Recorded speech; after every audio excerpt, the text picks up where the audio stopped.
잔을 비워라. 1964년 여름날 롱비치. 로스앤젤레스시 남쪽 30km 지점에 위치한 도시.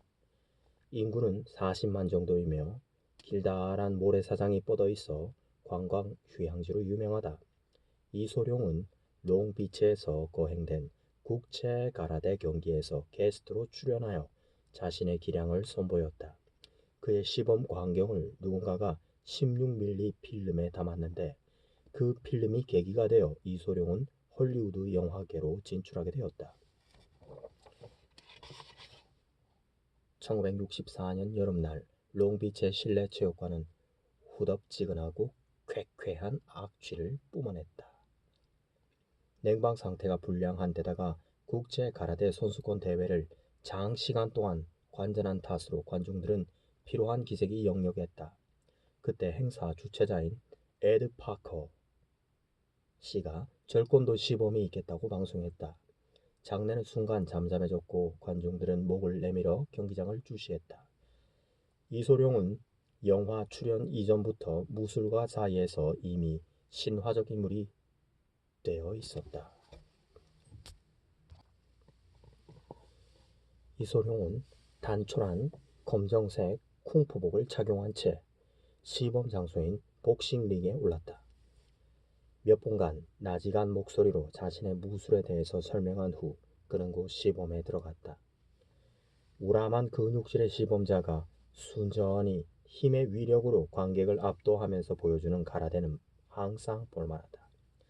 하지만 적당히 다듬어진 사람이 나는 새처럼 민첩하고 우아한 동작과 함께 보이지 않을 만큼 빠른 속도로 기술을 구사하는 것이 내겐 더욱 인상적이었다. 이소룡이 시범을 끝냈을 때 한순간 침묵이 흘렀고 뒤이어 우레와 같은 박수갈채가 터져나왔다. 그로부터 몇 주 후 한 친구는 내가 개인 교습을 희망했던 이소룡과의 대면을 주선해 주었다. 이소룡은 자신의 문화생을 받아들임에 있어 무척 까다로운 관계로 그날의 만남은 일종의 오디션의 성격을 띠었다. 그는 도장을 내지 않고 개인 지도만을 해왔기 때문에 만날 장소는 내 사택에서 이루어졌다. 그는 곧 도착했고 난 그를 맞이하려고 문간으로 나갔다. 한눈에 그의 체구는 시범에서 보았을 때보다 훨씬 왜소해 보였다. 그는 헐렁하고 길다란 운동복 바지와 탄탄한 근육을 드러내는 녹색 러닝 셔츠를 입고 있었다. 그는 미소를 지으며 악수한 후 곧 본론으로 들어갔다. 왜 내게 무술을 배우려 합니까? 당신 시범에 반했기 때문이고 또 당신 실력이 최고라는 것을 들었기 때문이죠. 다른 무술을 수련했던 적이 있나요? 이소룡은 물었다. 오랫동안 수련했죠. 그렇지만 얼마 전에 중단했고 이제 다시 시작하려 합니다. 나는 대답했다. 이소룡은 고개를 끄덕였고 내가 배운 기술을 몇 가지 보여달라고 청했다. 우리는 집안에 있는 차고 앞의 공터로 나갔다. 내가 여러 종류의 형과 연습 동작을 시범해 보일 때 그는 유심히 나를 관찰했다. 그런 후 몇 가지 기본적인 발차기, 막기와 차고 석가래에 매달려 있는 백에 주먹 지리기를 해보라고 시켰다. 당신이 지금까지 배운 모든 것을 버리고 새로 시작해야 하는 것을 깨닫고 있습니까? 이소룡은 물었다. 아니요. 나는 대답했다. 그러자 이소룡은 미소 짓고는 내 어깨 위에 가볍게 손을 얹었다. 나의 스승이 들려준 이야기를 해줄게요. 그는 말했다. 그 이야기는 선을 알려고 찾아온 대학 교수를 맞이한 일본 선사에 관한 것이죠. 그 교수는 처음부터 선에 대해서 배우러 왔다기보다는 자신의 의견과 지식을 선사에게 과시하고자 했던 것이 분명하다고 선사는 느꼈습니다. 선사는 방문객의 말을 끈기 있게 경청한 후 마침내 차 한 잔 들 것을 권했죠. 선사는 교수의 잔이 가득 채워졌지만 계속해서 물을 부었습니다. 그 교수는 찻잔 물이 넘쳐 흐르는 것을 보고 참지 못해서 말했죠. 찻잔 물이 넘쳐서 더 이상 채울 수 없어요. 그러자 선사는 이 찻잔처럼 당신은 자신의 견해와 생각으로 가득 차 있지요. 당신은 잔을 비우지 않는다면 내가 어떻게 선을 보여줄 수 있겠소? 당신이 잔을 비우지 않는다면 내가 어떻게 선을 보여줄 수 있겠소? 라고 말했지요. 일본 임재종 승려 난린젠구 1834년 1904년에 얽힌 널리 알려진 일화이다. 이를 두고 어떤 명상가는 설하기를 잔을 비우는 것 가지고도 어림없다. 잔을 깨부셔라. 잔을 비운다 하더라도 비어있는 그대가 있다면 그 잔은 가득 차 있는 것이다. 비어있음이 그대를 채우고 있기 때문이다. 나는 비어있다라고 느낀다면 그 잔은 전혀 비어있질 않다. 그대는 스스로를 비어있음이라고 부르고 있을 따름이다. 욕망에 차서 잔을 비우려 들지 말고 그 잔을 내팽개쳐라. 그러면 잔도 비어있음도 그대도 사라진다. 그대의 참모습만이 남게 되리라. 이소룡은 내 표정을 살폈다. 그 의미를 이해하겠죠? 알겠습니다. 당신은 내가 마음을 비우고 새로운 것을 배울 수 있도록 과거의 지식과 습관을 버리기를 원하시는 거죠. 바로 맞습니다.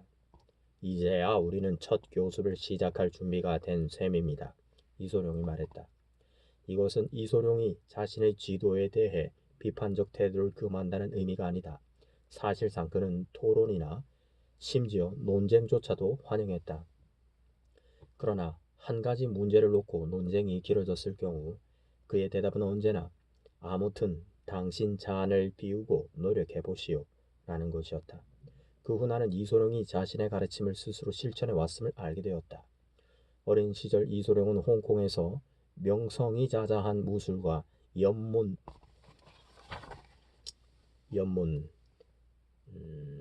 1972년 사막 영춘권의 총관장격인 홍콩 무술가 이소룡이 13세 당시에 연문으로부터 영춘권을 배웠다. 1949년 그가 영춘권 가르침을 편일해 경찰 요원들을 비롯한 많은 제자들을 길러냈다. 1972년 연문이 급사했을 때 사람들은 이소룡이 영화 정무문의 주연 진진처럼 달려오리라 믿었지만 이렇다 할 이유 없이 불참하였다. 그로 인해 이소룡은 은혜를 저버린 제자라는 호된 비난을 면치 못했다. 연문으로부터 쿵푸의 한 유파인 영춘권을 배웠다. 소년일 때 미국으로 건너와서 에드 파코의 권법 가라데에 주목했고 마음에 드는 많은 손기술을 도입했다. 또한 그는 한국의 태권도를 가공할 만한 것으로 만든 그 파괴적인 발차기를 빌렸다. 그는 또 다른 유파의 무술을 연구했고 유용하다고 판단되는 기술들을 차용했다. 비록 그가 당대 최고 무술가의 한 사람으로 손꼽힐지라도 그는 항상 배웠고 항상 꾸준한 변화와 발전 과정 속에 있었다. 진정 그는 자신의 잔을 비운 상태로 있었던 것이다. 이소룡은 신체적 기량을 완전한 상태까지 발달시켰을 뿐만 아니라 정신도 선 공부를 통해 갈고 닦았다. 로스앤젤레스에 있는 그의 방은 중국어와 영어로 된 해묵은 선서들로 천정까지 쌓여 있었다. 이소룡으로부터 첫 가르침을 받은 지 10년 이상 흐른 지금 내 나이는 50대 중반이다. 반백년의 인생 경험을 했기에 나는 때때로 새로운 생각이나 기법을 배우는 것이 지겹게 느껴진다.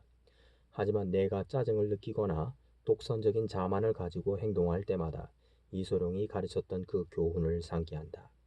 그리고는 새로운 방법과 사상을 배우려고 내 잔을 비우는 데 힘쓴다. 비록 그 당시에는 선인 것을 깨닫지 못했지만 이소룡의 그 말은 무술에서의 선에 대한 최초의 진정한 배움이자 삶의 적용이었다. 그것은 바로 선의 진정한 의미였으며 선의 참모습이었다. 의지로 가득한 정신, willing mind에는 불가능한 것이 없다. 한서 중국 후한시대 25년부터 220년의 역사가 반고 32년부터 92년가 저술한 역사서 120권의 대작으로 사기와 더불어 중국 역사서의 대표적인 저작이다. 이 책에는 조선전, 지리지 등이 있어 우리나라 역사 연구에도 많은 도움이 되고 있다. 애쓸수록 찾기 어렵다. 선담.